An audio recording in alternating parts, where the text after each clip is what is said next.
제가 좀 창세기 강의를 하고 있는데 지난번에는 창세기 전반부에 대해서 하면서 죄의 결과 첫 번째 시리즈를 했었고 오늘은 이제 죄의 결과 두 번째를 하죠. 그래서 첫 번째 얘기를 했을 때 우리가 뭘 생각을 했냐면 왜 선악과를 만드셨을까? 차라리 만드시지 않았으면 따먹고 따지 않고 이런 결과가 없었을 텐데라는 고민을 했었는데 결국은 인간에게 자유의지를 주기를 원하셨다는 거. 로버트처럼 막 세뇌돼서 하나님 사랑하는 것이 아니라 하나님 뜻에 순종하느냐 안 하느냐, 하나님을 선택하느냐 안 하느냐, 그런 자유의지를 좀 보기 원하셨다는 거. 또 선악을 구별하면 이 선악과를 먹고 선악을 구별하면 좋은 것이 아닌가.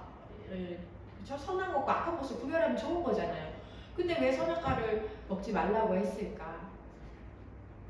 그렇게 했을 때 인간에게는 선악과를 따먹음으로 인하여서 수치심이 생겼다는 거예요. 자기 안에 있는 선과 악을 바라보게 되면서 자기 비판 시스템이 자동으로 이 안에 생긴 거예요.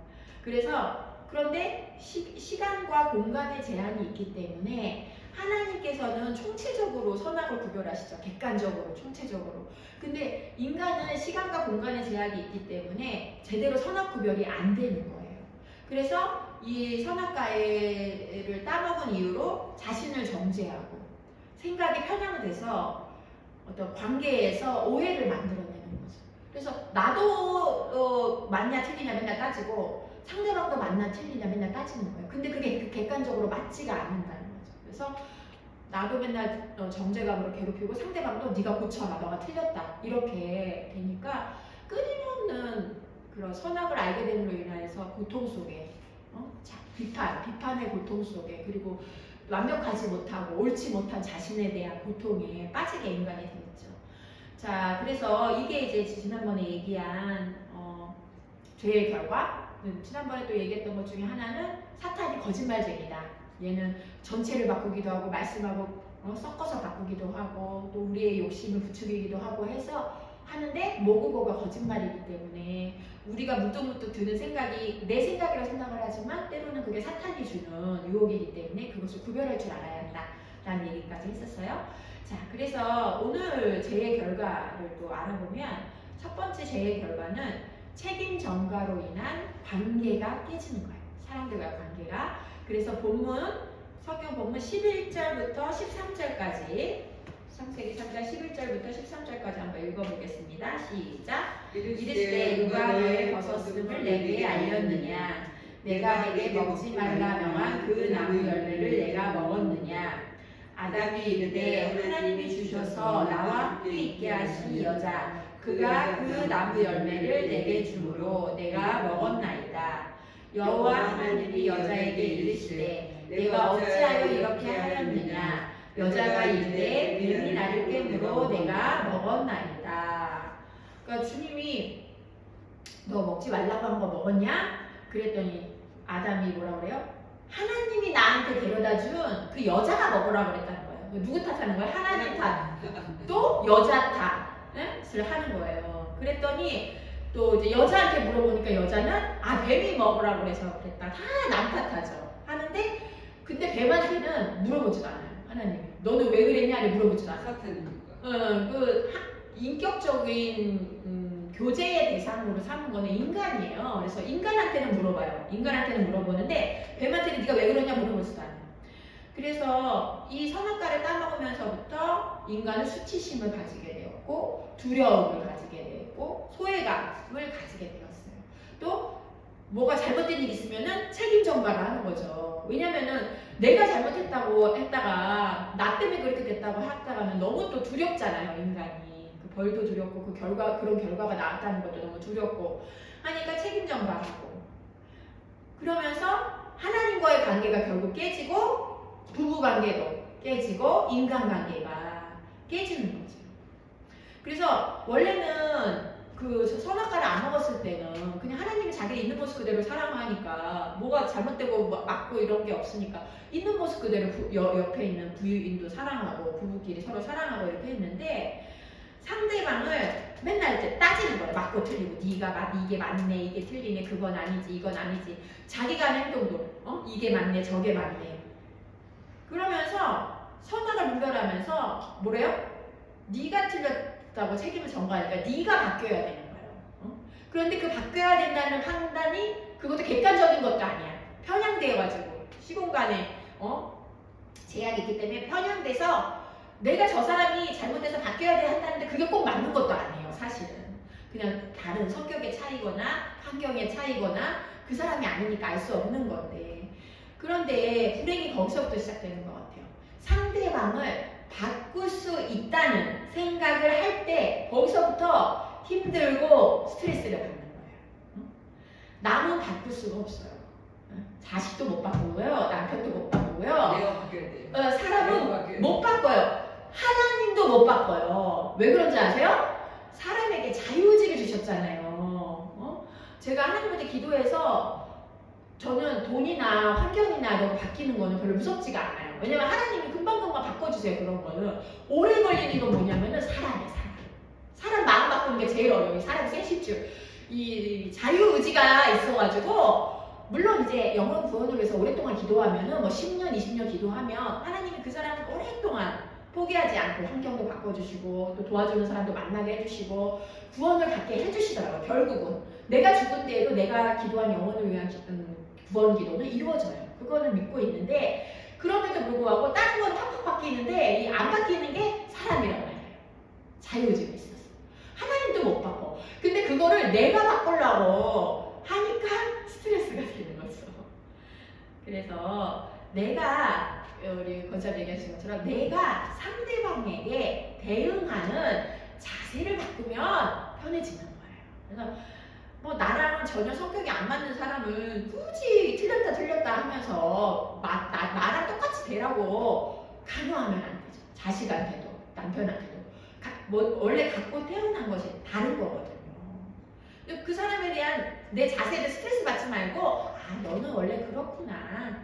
그러면은 그 부분이 그렇든가 말든가 신경 쓰지 말든지, 아니면 타협점을 찾아가지고 둘 다 조금씩 양보를 하든지, 그런 식으로 자세를 바꾸는 거예요. 또 너무 나를 힘들게 한다, 볼 때마다 힘들게 한다, 그럼 좀 안 만나든지, 이런 식으로. 그래서 이것도 그렇지만 상대방도 못 바꾸지만 나도 못 바꾸죠. 나도 20년, 40년 이 성격이 싫은데 못 바꾸고 있잖아요. 그러니까 상대방에 대해서 대응하는 자세를 바꾸는 것도 주님이 사랑을 부어주셔야 가는 거예요.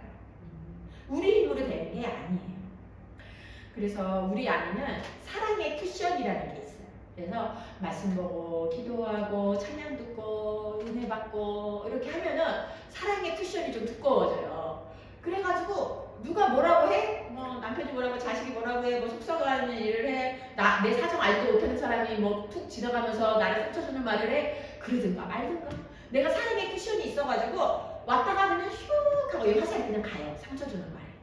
그런데 내가 주님의 사랑을 별로 안 받아서 이 사랑의 쿠션이 바닥이 나잖아요. 그러면은 항상 우리 신랑은 그렇게 했고, 무뚝뚝했고, 항상 우리 딸은 게을렀고, 항상 엄마 입장은 아무도 생각 안 했는데, 항상 그랬는데 그날따라 그냥 열이 받고 속상하고 상처가 되고 막 부글부글 끓어오르고 왜 그러지 막 이러면서 하는 거죠. 그게 그 사람들 탓이냐? 그 사람들은 원래 그랬어요. 원래 그랬는데 내가 이 사랑의 쿠션을 관리를 해야 된다는 거죠. 날마다 주님한테 붙어서 힘을 받아야 주님의 힘으로 그게 되는 거지 우리의 힘으로 되는 게 아니라는 거죠.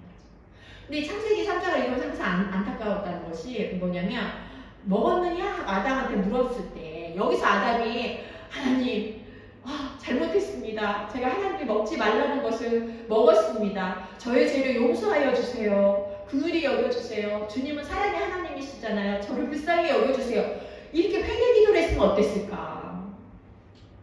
그랬으면은 창세기 3장으로 끝났어요. 이 뒤에는 필요도 없어요. 그냥 다시 주님하고 낙가나오리 해서 에덴에서 그냥 살았으면 되는 건데, 응? 그러면 원죄도 안 생기고 벌도 안 받고 끝이에요. 그런데 이거를 안 해가지고 어떻게 했어요?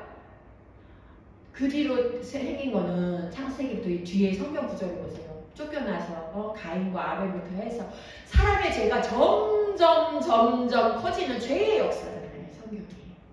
그래서 하나님이 돌아와라 돌아와라. 너 이렇게 죄 지면 안 된다. 매 맞는다. 돌아와라 돌아와라 해서 다른 나라 통해서 매를 때리고 또 회복을 시키고 그거 반복을 하다가 안 되니까는 자기 아들을 주셔서 돌아가게 하시고 십자가에. 물론 이제 구원의 역사를 향해서 가지만 이 성경 자체가 죄가 점점 커지는 결과가 간다는 거죠. 그래서 여기서 회개기도 했으면 얼마나 좋았을까. 그런데 이 선악과를 딱 먹은 순간 생각이 편향이 되면서 하나님을 객관적인 사랑의 하나님으로 보는 게 아니라 편향된 하나님으로 보는 거예요. 벌을 주는 하나님, 선악으로 나를 벌 줄 거다 하는 두려움으로 하나님을 보게 된 거예요. 하나님을 향한 이미지도 왜곡이 되는 거예요. 그래서 항상 이 부분을 읽을 때마다 잘못했다 그래, 다 회개기다 해, 그러면 끝인데. 그리고 우리가 이제 생리통 때문에 힘든 일도 없을 것이고 갱년기 때문에 힘든 일도 없을 것이고, 그죠? 예. 자, 그 다음에 첫 번째는 책임전가로 하나님과의 관계, 인간과의 관계가 깨졌고, 두 번째는 생육하고 번성하라 라는 축복이 고통의 저주로 변했어요. 그래서 우리 본문 16절 한번 읽어볼까요? 16절 또 여자에게 시작. 또 여자에게 이르시되 내가 내게 임신하는 고통을 크게 더하리니 내가 수고하고 자식을 낳을 것이며 너는 남편을 원하고 남편은 너를 다스릴 것이니라 하시고. 예, 창세기 1장 28절에 하나님이 원래 약속하신 게 뭐예요? 하나님이 그들에게 복을 주시며 그들에게 이르시되 생육하고 번성하여 땅에 충만하라, 땅을 정복하라잖아요. 많이 영적으로 하나님과 교제하는 거룩한 백성이 이 땅에 충만해지는 거예요. 그게 하나님의 약속이었잖아요. 그 다음에 바다의 물고기와 하늘의 새와 땅에 움직이는 모든 생물을 다스리라 하시는 거였어요. 그러니까 크게 얘기하고 생육하고 번성하는 것과 다스리는 거였는데, 이 생육하고 번성하는 출산의 축복이 저주를 받게 된 거죠. 그래서 우리 주보에 나오는 시편 51편 5절 한번 읽어보겠습니다. 시작. 내가 죄악 중에서 출생하였으며 어머니가 죄 중에서 나를 잉태하였나이다. 여자는 출산과 자녀 양육의 고통과 이런 것들을 받게 됐어요. 그리고 여기 보면은 원죄가 나오는 거죠.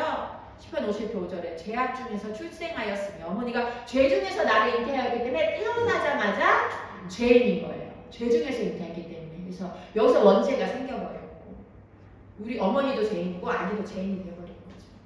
그 다음에 여자는 출산도 괴롭고 생리도 괴롭고 그 다음에 양육의 고통, 양육하는 것도 즐거움도 있지만 고통스럽죠. 그 다음에 남자의 사랑을 바라면서 살아가게 됐어요. 너는 남편을 원하고 남편은 너를 다스릴 것입니다.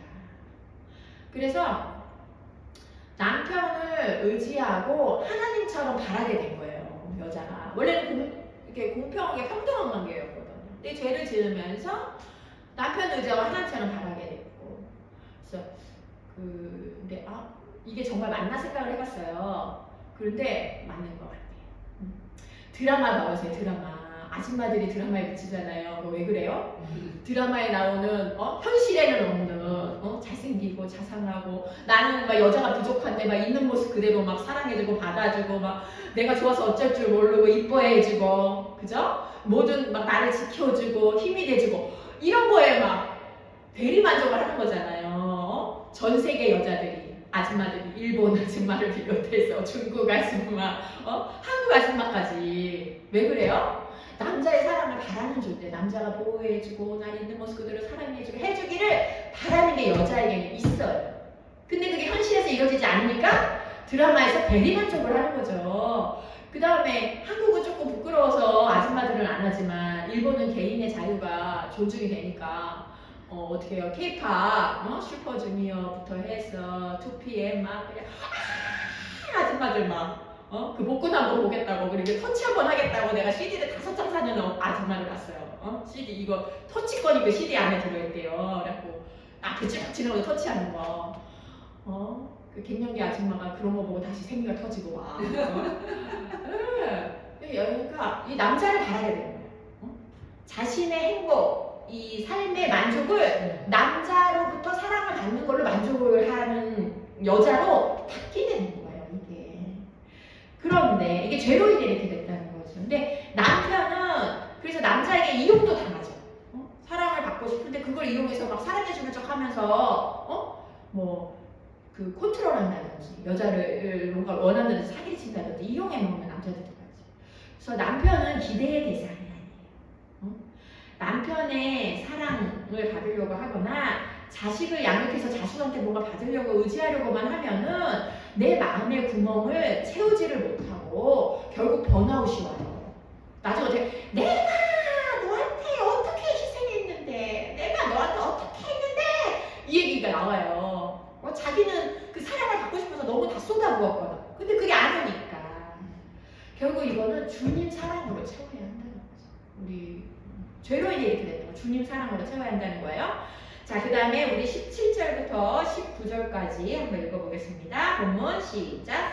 아담에게 이르시되 내가 내 아내의 말을 듣고 내가 내게 먹지 말라 한 나무의 열매를 먹었은즉 땅은 너로 말미암아 저주를 받고 너는 내 평생에 수고하여야 그 소산을 먹으리라.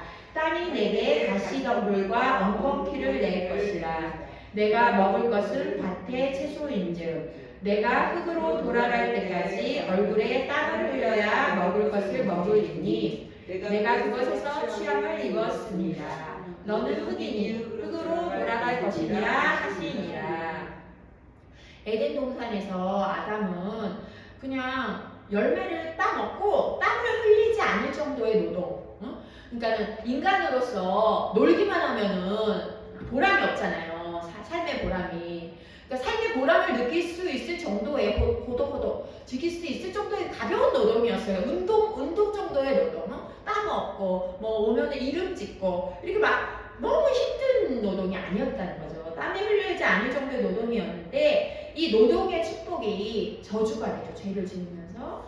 그래서 제가 예전에 얘기했던 무한 생산 시스템. 그래서 꽃들에게 희망을 해서 왜 애벌레들이 이렇게 산을 이뤄서 올라가는 제가 사진 보여드렸잖아요. 밟고 올라가는데 결국 꼭대기에서 다시 떨어지는 일밖에 없는. 그래서 남을 밟고 경쟁 세계에서 이겨야 되고 또 계속 돈을 벌어야 되고 내 위치를 보장해야 되고 내 능력을 입증해야 되고 돈으로 내 위치를 이 세상에 알려야 된다라는 그런 세상에 지금 가치관이 있죠. 한국은 좀 더 심하죠, 그런 게. 그래서 그런 것들로 자기를 증명해야 되는 그런 저주를 받게 되는 거예요. 사실은 그렇지 않는데. 그런 게 인생에 행복을 주는 게 아닌데. 그래서 예수님 믿고 노동에 대한 자세도 우리가 바뀌게 되죠. 그래서 어떤 일하는 데서도 원래대로 돌아가는 거예요. 그거에 매이지 않고 안식을 얻게 되고 균형을 잡게 되는 거죠. 그래서 제가 아는 그 서울대 나온 자매님이 있어요. 제가 예전부터 20년 전에 양육을 했던 자매인데 서울대 러시아과 나와서 이제 보험공사, 그러니까 나라 그 공무원이죠. 보험공사에 다녔는데 러시아에서 이제 그 일을 했어요. 했는데 러시아에 파견 가서 한 2년 있다가 이제 돌아오니까 여기서는 진급이 빨리빨리 이제 되잖아요. 한국에서는. 근데 과장인데 지금 자기 나이대가 부장이 된 사람이 많고 과장인 사람이 이제 자기밖에 없는 거예요. 2년 일하고 1년 거기서 휴직하고 돌아왔더니 그래갖고 부장이 돼야 되는데 부장이 되려면 뭔가 기발한 아이디어를 막 내야 되는데 특별히 그렇게 보험공사에서 할 일이 없대요. 근데 사람들이 이제 그거를 승진하려고 일부러 막 일을 만드니까 필요해서 하는 게 아니라 실제로 필요하지 않는데 그걸 막 기획을 만들어가지고 거기다 재정을 막 써가지고 그런 식으로 해서 이제 부장이 다 되고 거기다 돼서 자기도 이제 부장이 돼야 되면서 막 은근히 스트레스를 받으면서 이렇게 하다가 주변에 자기 친구가 이제 유방암이 걸렸다는 얘기를 들으면서 깨달았다는 거예요. 가만 있어봐. 내가 이제 부장이 되는 게 중요한 게 아니라 하나님 안에 평안을 누리고 내가 이걸로 남들이 다 부장 된다고 해서 이것 때문에 스트레스 받아서 잠도 못 자고 평안도 없고 불안하고 이게 맞냐 이거예요. 그래서 내려놓기로 했다는 거예요. 내려놓고 그냥 하나님 앞에 평안하게 맡기면서 가기로 했다고. 그래서 그런 것 같아요. 그러니까 주님 안에 있으면 일도 일이지만 그걸로 인해서 너무 내가 힘들지 않게 안식하면서 일하면서 쉼과 일과 신앙과 일과 이런 게 균형을 맞추는 것 같아요. 주님 안에서. 그런데 저는 그 자매님 위해서 기도할 때 승진도 하게달라 기도도 하고 있어요. 왜냐면 우리 하나님은 그런 하나님 아니거든요. 하나님 먼저 하겠다고 해서 승진도 안 하고 그런 하나님 아니에요. 다만 그 자매님이 내려놓음으로 인해서 평안한 거죠. 그거에 노예가 되거나 매이거나 힘든 게 아닌 거죠. 그래서 평안한 가운데에 하나님께서 또 좋은 아이디어 주셔서 사람들에게 필요한 거 이렇게 해서 승진도 할 수 있게 기도도 하고 있지만, 근데 결국 이제 예수님을 믿으면 그런 식으로 균형을 잡게 된다.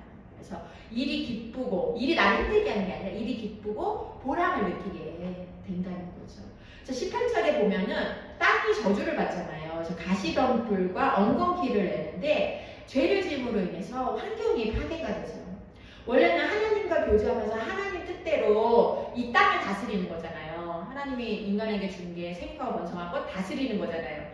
그래서 하나님과 교제하면서 막 하나님이 이렇게 어떻게 할까요? 하나님 이거 어떻게 다스릴까요? 이렇게 물어보면서 하나님 이렇게 해라 저렇게 하면 그걸로 땅을 다스리는 게 뭐 그 인간의 사는 목적이었는데 땅을 다스리지 못하게 됐죠. 죄를 지게 되면서 오염시키게 됐죠. 그래서 예를 들면 몰디브가 예쁘다 이러면은 한 2년 3년 지나면 이제 몰디브가 더럽대요. 하도 사람들이 많이 가가지고 환경 오염시키고, 하도 유명하다고만 하면은 사람들이 가가지고 그냥 환경 오염시키고 그러는 거예요. 자기 이 욕심으로 마음대로 가가지고 막 사용하고 함으로써 그렇게 되는 거죠. 그러니까는 결국은 인간이 죄를 짐으로 너무 많은 환경까지 저주를 받게 됐고, 그 다음에 19절에 보면 흙으로 이제 돌아가게 되는 거예요. 흙으로 안 돌아갔으면 어떻게 됐을지 진짜 궁금해요. 나는 천국 가고 한번 물어보려고. 그냥 뼈로 만들었으니까 계속 그대로 영원히 살았는지, 흙으로 안 돌아갔으면 어떻게 돌아갔는지 좀 많이 궁금해서. 근데 흙에서 왔으니까 흙으로 돌아간 건 분명 죄로 인해 그렇게 된 결과죠. 그래서 욥기 10장 9절 저희 주보에 있는 거 한번 읽어보겠습니다. 시작. 기억하옵소서. 주께서 내 몸 지으시기를 흙을 묻히듯 하셨거늘 다시 나를 티끌로 돌려보내려 하시나이까. 그래서 우리는 흙으로 나와서 티끌로 돌아가는 흙으로 돌아가는 존재. 주님 앞에 티끌 같은 존재예요. 그래서 우리가 겸손한 태도로 살아야 한다는 거죠. 주님이 뭐 하나 치면은 그냥 꼼짝도 못해요. 그리고 또 뭐 우리가 사랑하는 자녀에게 하나 문제가 있으면은 꼼짝도 못하고, 뭐 잘났다고 잘난 척 하다가도 주님이 하나 뭐 이렇게 환경이 저기 하면은 꼼짝도 못하고, 저기 지진 하나 난다고 하니까는 막 인간이 막 난리가 나고, 태풍 하나에 전쟁 하나에 꼼짝도 못하는 그런 우리가 주님 앞에 지푸라기 같고 티끌 같은 존재라는 것을 인식하고, 우리가 겸손하게 날마다 주님이 어떻게 하길 원하시는지 순간순간 우리 마음대로 말하고 행동하고 선택하는 것이 아니라 주님께 믿고 행동하고 선택하면 좋겠다는 거죠.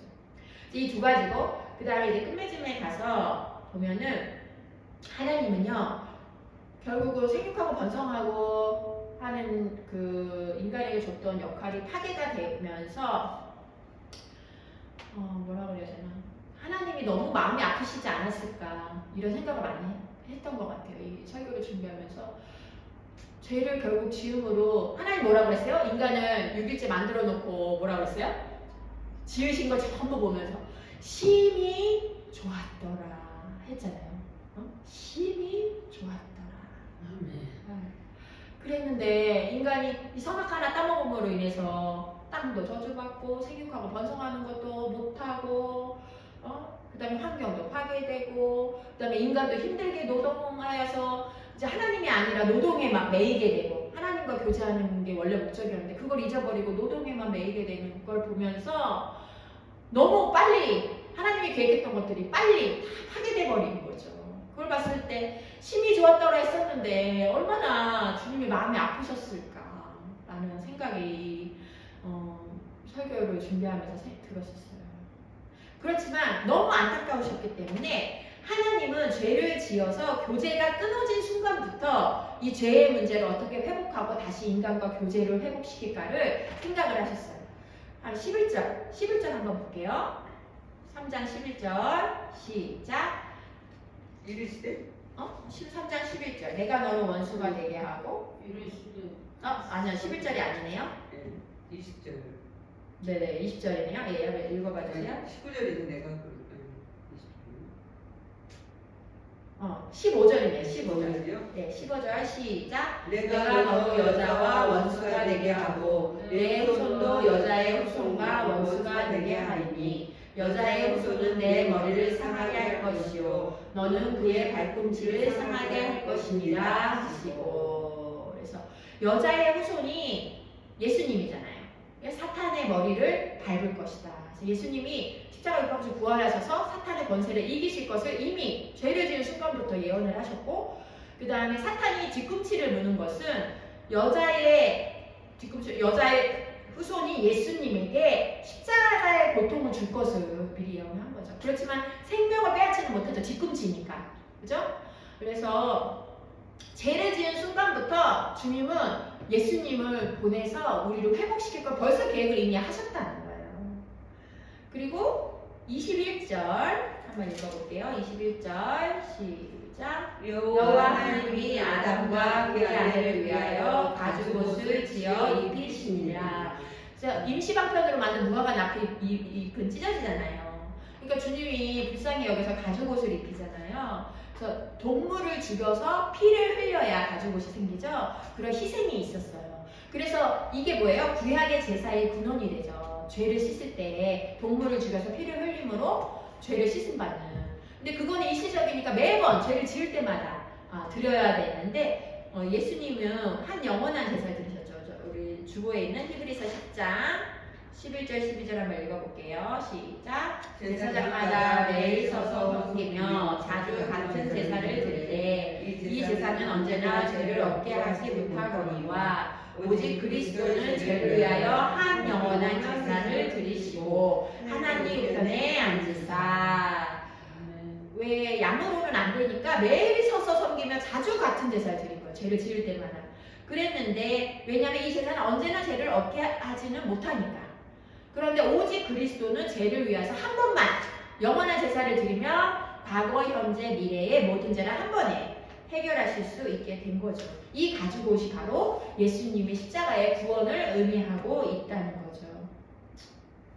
그래서 우리는 일시적인 가죽옷이 아니라 예수 그리스도의 십자가의 그 구원의 옷, 구원받은 자로서 그리스도로 옷을 입어야 돼요. 그래서 우리 주보 로마서 13장 14절 한번 읽어볼게요. 시작. 오직 주 예수 그리스도로 옷 입고 정욕을 위하여 육신의 일을 도모하지 말라. 예, 주 예수 그리스도로 옷을 입어야 돼요. 우리는 죄로 인해서 저주를 받게 되므로 어땠어요? 여자는 그냥 남자 바라보고 그냥 사랑만 보고 그거 받고 싶어가지고 애를 쓰고 자식하고 남편한테 사랑받고 싶어서 애를 쓰는 데다가 온갖 노력과 시간을 다 쓰고, 남자는 이래가지고 자기의 명예를 드높이고 자기의 그 존재 의미를 증명하고 존경받는 데다가 다 쓰고 죄의 결과로 그렇게 된 거예요. 원래 우리는 주님과 교제하면서 그 안에서 행복을 누리는 것이 목표였는데, 그러니까 그게 바로 정욕이거든요. 우리가 어디에 시간을 많이 쓰고 있냐, 다 거기다 쓰고 있는 거거든요. 죄의 결과로 인한 것들에. 그래서 정욕을 위하여 뭔가 일을 시도하지 말고 그리스도로 옷을 입어라. 이게 뭐예요?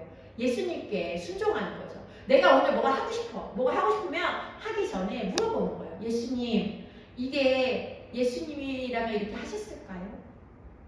예수님이 이걸 원하시나요? 내가 뭐를 얘기하고 싶어. 그러면 내가 마음대로 말하는데 예수님, 제가 이 사람에게 이걸 얘기하길 원하시나요? 막 속상해서 이 사람한테 얘기하고 싶어요. 예수님, 지금 이 사람한테 속상한 거 얘기하는 게 나은가요? 아니면은 조금 이제 마음을 가라앉히고 다듬어서 예쁜 말로 하는 게 나을까요? 뭘 하든 간에 예수님이라면 어떻게 했을까 물어보고 순종하는 거죠. 예수님이 하셨던 것처럼 말씀대로 순종하는 거. 그게 바로 예수 그리스도로 옷을 입는 거라는 거죠. 자, 우리 본문에는 안 들어갔는데 제가 이거 넣는다는 게 안 들어가서 22절 3장 22절 한번 읽어볼게요. 3장 22절 시작. 여호와 하나님이 이르시되 보라, 이 사람의 선악을 아는 일에 우리 중 하나같이 되었으니 그가 그의 손을 들어 생명나무 열매도 따먹고 영생할까 하노라 하시고 하면서 에덴 동산에서 쫓아내죠. 선악을 분별하는 걸 먹었는데 이제 생명나무까지 먹으면은 영생할까 하노라 하면서 쫓아내는 거예요. 그래서 내가 아니 좀 하나님 째째하게 제가 성경을 읽으면서 이렇게도 생각하고 저렇게 째째하게 영원히 사는 거 먹으면 안 돼요? 아니 왜 그거를 처음에는 우리 영원히 살려고 만들어 주셨을 텐데 왜 쫓아내요? 좀 의문이 생겼었어요. 그런데 생각을 해보니까 선악을 구별을 하는데 제대로 구별을 못 하잖아요. 그래서 옆 사람도 괴롭히고 자기도 괴롭힌다고 그랬잖아요.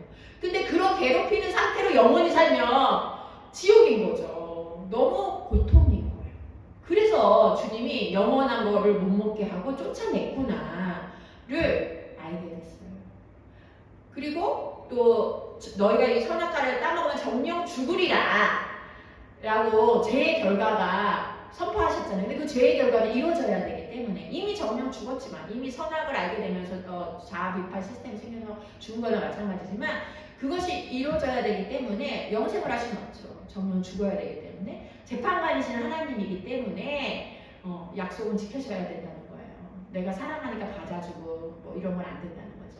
그러나 요한계시록 22장 2절 우리 죽어있는 거 마지막 한번 읽어보겠습니다. 시작. 길 가운데로 흐르더라. 강 좌우에 생명나무가 있어 12가지 열매를 맺는데 달마다 그 열매를 맺고 그 나무 잎사귀들은 만국을 치료하기 위하여 있더라. 생명나무가 어디 있어요? 천국에 있어요. 천국에 있어서 12가지 열매를 달마다 열매가 달라요. 단호심이 됐으네. 그리고 그 나무 잎사귀들은 치료하는데 치료약으로 쓰인대요. 그러니까 결국 생명나무 주는 거예요? 안 주는 거예요? 주는 거예요. 이때는 줘도 되죠. 왜요? 우리가 천국에 갈 때는 죄성이 빠져나가죠. 저 자기 비판 시스템도 없어지고 다른 사람 비판하는 것도 없어지고 이제 거룩한 몸으로 바뀌니까 이때는 영원히 살아도 괜찮은 거였어요. 내가 째째한 하나님 아니었구나. 결국은 이거 영생하는 거 주시는구나. 영생의 생명나무 주시는구나. 이렇게 생각을 하게 된 거죠. 그러니까 이게 보면은 주님은 죄를 지어서 뭘 뺏으려는 하나님이 아니에요. 그건 우리가 생각하는 이미지고 파괴되는 순간부터 회복을 향해서 달리시는 주님이라는 거죠. 그 죄의 문제를 해결하시기 위해서 에덴의 천국을 회복시키기 위해서 천국도 회복시키고 생명나무도 다시 회복시키고 또 인간과 하나님과 교제하면서 그 가운데 행복한 걸 누리게 하는 걸 회복시키기 위해서 예수님이 이 땅에 오실 거를 죄를 짓자마자 바로 예언을 해주시고 하시는 분이라는 거죠. 그래서 한 주간 우리가 살 때 그 파괴로부터 회복된 축복 이미 예수님으로 우리 성령님이 우리 안에 계셔서 우리가 교제할 수 있잖아요. 그래서 먼지처럼 낮아져서 주님